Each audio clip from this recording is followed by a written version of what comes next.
Senhor Deus, que estamos em Tua presença nessa manhã, entregando a Ti, Senhor, a vida de cada um de nós nas Tuas mãos. E Sim, também, Deus. Senhor, pedindo que o Senhor esteja com aqueles que e passam por alguma dificuldade nas suas mentes, sua saúde mental não está boa, que o Senhor possa atentar para essas situações, ouvir e resolver da melhor maneira possível. Amém. Que o Senhor nos ajude a lidar com os traumas, nos ajude a superar eles, para que possamos ter vida e vida em abundância, como diz Amém. em Tua palavra. Fique conosco, abençoe o restante dessa reunião e o restante desse dia nos prepara para o sábado, em nome de Jesus. Amém. Amém. Então, gente, hoje vai ser mais curto, eu prometo. Hoje vai ser o estudo adicional, sexta-feira, dia 11 de outubro. Então, aqui vai fazer uma pequena reflexão, trazer aqui alguns comentários de Ellen White sobre uma coisa que nós vimos essa semana. Os milagres que Jesus fez, tudo que Jesus efetuou, tudo que Jesus fez ao longo dessa semana, olha, os milagres do alimento, da cura do cego,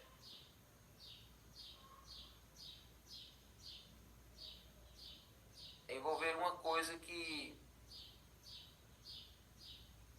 comum, tanto nessa semana como na anterior. Jesus ele fazia a maioria dos seus milagres com a palavra, apenas falando e a pessoa era curada. A pessoa podia estar perto, como podia estar a quilômetros de distância, pela palavra de Cristo as pessoas eram restauradas. Como foi o caso do filho do oficial do rei. Ele estava a vários quilômetros longe de Jesus, e ele só disse: vai, seu filho está vivo. E à distância o filho dele foi curado. Em alguns casos, Jesus ele curava fazendo ali alguma encenação, como foi o caso do cego de Siloé, né? Jesus teve que colocar aquele lodo nos olhos, mas de uma forma ilustrativa. Mas a maioria dos milagres era apenas com o poder da palavra.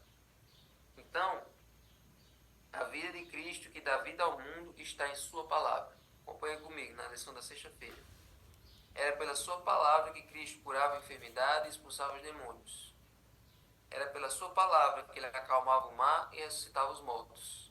E o povo dava testemunho de que a sua palavra tinha Tem poder. poder. Então é incrível você poder presenciar Jesus pregando, presenciar ele ensinando. A gente sabia que a mesma palavra, porque a mesma palavra com que ele ensinava, ele dava bom dia, ele falava com você, era a mesma palavra que ele usava para expulsar um demônio de uma pessoa, para acalmar a tempestade, para ressuscitar um morto, para curar aquela vastidão de pessoas. Então a palavra de Jesus tinha um poder, tinha uma coisa nela que mexia com a sua vida, que transformava você. Diferente das palavras dos líderes, que não tinham autoridade, que não tinham segurança, que você não via verdade no que eles diziam, cada palavra de Jesus tinha autoridade. Cada forma como Jesus falava tinha autoridade. Então as pessoas percebiam que ele falava com propriedade do que ele dizia. Quando ele citava as escrituras, é como se citasse algo que ele tivesse escrito. Então as pessoas sentiam isso. A gente sabe que Jesus é o personagem principal da Bíblia e que Deus inspirou os escritores a fazerem a Bíblia. Então, quando Jesus falava das escrituras, ele falava de algo que ele inspirou a escrever. Então, as pessoas sentiam isso e por isso acreditavam nele. Então, a forma como Jesus falava era diferente. Até a maneira como ele repreendia era diferenciada. Diferente do nosso jeito de repreender, diferente do nosso jeito de brigar, de discutir. Quando Jesus dizia para os fariseus: ai de vós, escribas e fariseus hipócritas, não era de maneira debochada, não era de maneira... não tinha sarcasmo, como a gente tem hoje. Ele não falava com raiva, se alterando. A Bíblia diz, a Bíblia diz não, o Espírito de Profecia diz, no Desejar Todas as Nações, que a maneira como ele falava era com lágrimas na voz. Quando ele repreendia os escribas e os fariseus, era com uma pena grande por eles estarem desperdiçando a salvação, por eles estarem desperdiçando as chances que Deus estava dando para eles. Então Jesus repreendia, mas era com lágrimas na sua voz, era com a voz embargada de dor, pelo que aquelas pessoas estavam perdendo. Então a voz de Jesus, a maneira como ele falava, é crucial para a gente entender a sua mensagem, para a gente entender o seu jeito de ensinar. Então, toda a Bíblia é uma manifestação de Cristo. E o Salvador desejava fixar a fé dos seus seguidores na palavra. Ou seja, todos os discípulos de Jesus tinham que entender que o diferencial estava na palavra. Quando a sua presença visível fosse retirada, a palavra devia ser sua fonte de poder. Então era o seguinte, Jesus sabia que em breve ele ia voltar para o céu e os discípulos iam ficar sozinhos. Então Jesus usou a sua palavra de uma forma para que quando ele fosse embora, todos os seus ensinamentos, tudo que ele falou ao longo daqueles 3 anos e meio, ficasse gravado na mente dos discípulos para sempre. E a forma como eles iam ser confortados, a maneira como eles iam encontrar o norte para o futuro da igreja cristã, estava baseada em tudo que Jesus falou. Tudo que estava nas palavras que Jesus falou. Então o poder estava na palavra. E é por isso que esse princípio da palavra vem até nós hoje. A palavra é a base do cristão. A palavra é a fundação da igreja. É a fundação da sua vida. Tem uma musiquinha que uma vez a André ensinou para mim quando eu era criança, que era: levante a sua vida sobre a rocha, levante a sua vida sobre a rocha, levante a sua vida sobre a rocha, que durará. Não há poder nesse mundo que possa separar-nos da tua palavra. Levante a sua vida sobre a rocha, que é Jesus. Então a base do cristão é a rocha Jesus. Mas também a palavra dele é o que nos direciona, é o que nos norteia nessa caminhada cristã. Então o cristão, os seguidores de Jesus tinham que ter isso em mente. A palavra é a base. Então, assim como a vida física se mantém pela comida, a espiritual é mantida pela palavra de Deus. E toda pessoa deve receber por si mesma vida dessa palavra. Ou seja, a gente não pode receber de outra pessoa. Cada pessoa deve receber por si mesma. O pregador está pregando para a igreja toda e eu estou sendo nutrido só pelo que o pregador está dizendo. Não. Você pode passar a vida toda ouvindo o pregador falar, mas se você não for buscar, não adianta nada.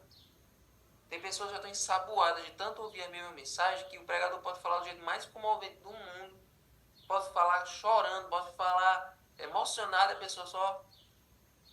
acaba de que horas? Isso aí, acaba de que horas? Está dizendo a mesma coisa que eu já sei. Você pode prestar atenção, as pessoas que já estão calejadas de tanto ouvir sermão há 30 anos, não sentem mais nada. Não sentem nada. Estão tão pessimistas, estão tão acostumados que não sentem mais nada. Então, se a palavra não fizer sentido para você, se a palavra não transformar a sua vida individualmente, não tem pregação no mundo que resolva. Não tem pregação no mundo que resolva. A palavra tem que transformar você individualmente. A comunhão tem que fazer você se tornar sensível à voz do Espírito Santo e à palavra de Deus. Então, não obteremos simplesmente por meio de outra pessoa. Precisamos estudar cuidadosamente a Bíblia, pedindo a Deus o auxílio do Espírito Santo. Devemos escolher um versículo, concentrando a mente na tarefa de compreender o pensamento nele, posto por Deus para nós, e pensar bastante no assunto até que o compreendamos completamente. Não entendi esse verso, agora vai entender. Você vai estudar esse verso, vai pedir a ajuda do Espírito Santo, vamos orar, vamos descobrir, vamos tentar entender o contexto desse verso, o significado, para quem que ele foi escrito, o que é que ele representa para mim hoje. Vamos entender os versos, não vamos só passar, ler de maneira apressada, deixar isso para depois, não. Porque vai que alguém pergunta isso para você no estudo bíblico. É aquele verso que diz assim que diz que não julguei ninguém por causa da lua nova, por causa dos sábados, porque isso foi abolido. Um verso que diz mais ou menos assim. Como é que você vai explicar esse verso? Como é que você vai rebater essas objeções? Se alguém perguntar isso no estudo bíblico, perguntar a você no local de trabalho, então estude a Bíblia. Maneje a Bíblia, como diz aí Timóteo. Maneje a Bíblia como uma espada que você pode usar na sua luta do dia a dia. Nós temos a Bíblia para nós aprendermos ela. Estarmos inteirados dela para poder ensinar aos outros. Então, Isso é fundamental. A palavra de Deus precisa ser estudada, não apenas lida, mas estudada, compreendida, aprendida e repassada. Mais importante de tudo, ela precisa ser repassada. Amém? Agora eu vou deixar algumas perguntas para vocês irem estudando, irem se preparando, que talvez amanhã o professor da escola sabatina da sua igreja pode fazer essas perguntas para vocês e para ninguém ficar em silêncio, porque é ruim demais ir para a escola sabatina e ficar em silêncio. Por isso que tem gente que deixa para ir no culto divino, infelizmente. Por que algumas pessoas não respondem? Porque às vezes passa direto aqui por essas perguntas e nem para refletir. Então sempre você anote aqui, puxa uma setinha, anote uma resposta, para que na hora que o professor perguntar, você dá a sua contribuição. E quando você falar, outra pessoa cria coragem para responder também, e assim a escola sabatina se torna mais interativa, certo? Então, por exemplo, algumas perguntas aqui. Ainda que os milagres de Jesus tenham sido surpreendentes, eles produziram reações divididas. Alguns responderam com fé, outros com dúvida. Mesmo diante de evidências poderosas, as pessoas ainda podem escolher rejeitar a Deus? O que é que vocês acham? Será que diante de um milagre sobrenatural, de um milagre assim inacreditável, inenarrável, será que as pessoas ainda podem duvidar? Podem. Ainda podem duvidar de um milagre que as pessoas estão presenciando com seus olhos? Porque a gente sabe que as pessoas duvidam de Deus, duvidam da Bíblia, porque acham que os milagres do tempo da Bíblia não existem mais. E os milagres acabaram no tempo da Bíblia e hoje Deus não faz milagres. Mas será que mesmo vendo um milagre as pessoas ainda podem duvidar? O que é que vocês acham? Coloque aí. Bate-papo. E outra pergunta para vocês prestarem atenção. Os sinais apontam para Cristo como Filho de Deus, como Divino Filho de Deus. Por que a divindade de Cristo é tão importante para a fé nele como Salvador? Ou seja, faria diferença se Jesus fosse só humano? Se Jesus fosse só um cara legal, se ele fosse só um profeta, como se fosse Gandhi, como se fosse Madre Teresa de Calcutá, se Jesus fosse um humano que se destacou, se Jesus fosse um profeta legal, um homem que falava coisas sábias, se Jesus fosse só um homem que fosse extraordinário, isso faria diferença para o fato dele ser Deus? Se Jesus não fosse Deus, se ele fosse homem, o que isso mudaria na nossa fé? Olha aí, Lidiane colocou, pode duvidar, infelizmente, o caso de Faraó. O Faraó viu 10 pragas e só na última que ele deixou o povo ir. Então, é o mesmo caso de muitas pessoas duras de hoje em dia. Mas voltemos para essa segunda pergunta aqui. Por que acreditar em Jesus como Deus faz toda a diferença para ele ser o nosso Salvador? Se ele fosse só humano, o que mudaria? Então pense nisso. Se Jesus fosse só humano, isso mudaria em quê? Certo? E aí, outra pergunta. Outra pergunta está na parte do professor. Olha aí, Manel colocou, quando não confia em Deus, a verdade passa a ser mentira. Profundo. Exatamente. Outra coisa. Agora essa pergunta aqui está relacionada à cura do cego. Jesus disse que os pecados dos pais não foram a causa do sofrimento do cego. Né?